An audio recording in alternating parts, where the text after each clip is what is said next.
മമ്മൂട്ടി ചിത്രം എത്താൻ വൈകുമെന്നറിഞ്ഞതോടെ മമ്മൂട്ടി ആരാധകർ ഒന്നടങ്കം നിരാശരായിരിക്കുകയാണ്.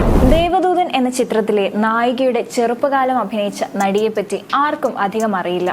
ആ നടി ആരാണെന്ന് നോക്കിയാലോ. കോടി ക്ലബിൽ കുറഞ്ഞ വിജയമൊന്നും ഈ നടന് താല്പര്യമില്ല. അത് ഷാറൂഖ് ഖാനും സൽമാൻ ഖാനും ഒന്നുമല്ല. പക്ഷേ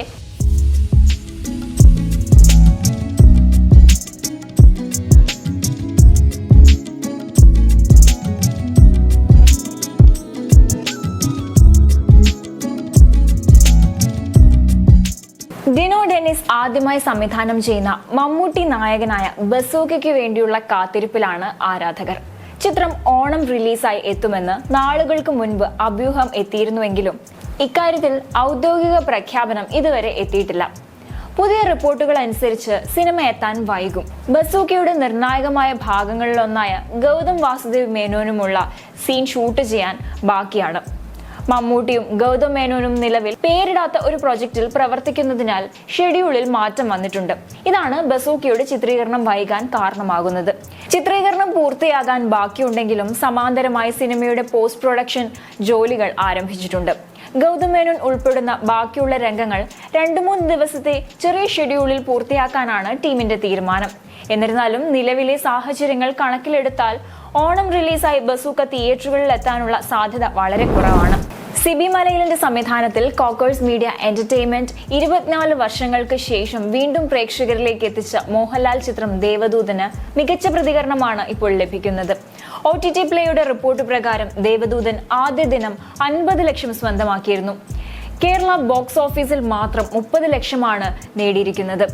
ബാക്കി 20 ലക്ഷം ഇന്ത്യയുടെ മറ്റു ഭാഗങ്ങളിൽ നിന്നും GCC രാജ്യങ്ങളിൽ നിന്നുമുള്ള കളക്ഷനാണ്.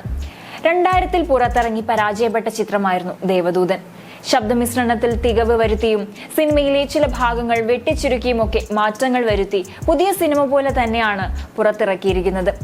മികച്ച പാട്ടുകളാലും വിഷ്വലുകളാലും അഭിനയ മികവ് കൊണ്ടും സമ്പന്നമാണ് സിനിമ.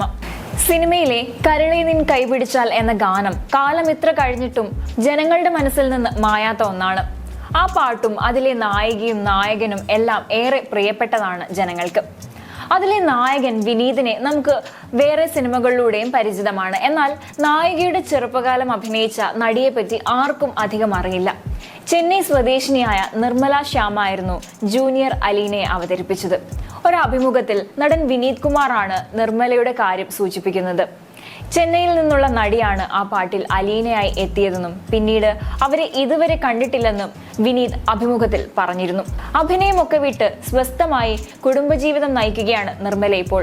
എന്നാൽ ദേവദൂതൻ കണ്ടിറങ്ങിയ പ്രേക്ഷകരുടെ കമന്റുകളാണ് നിർമ്മലയുടെ പോസ്റ്റിന് താഴെ നിറയുന്നത്. അഭിമുഖത്തിലെ വിനീതിന്റെ വാക്കുകൾ സ്റ്റോറിയായി പങ്കുവെച്ച് നന്ദിയും അറിയിച്ചിട്ടുണ്ട് നിർമ്മല.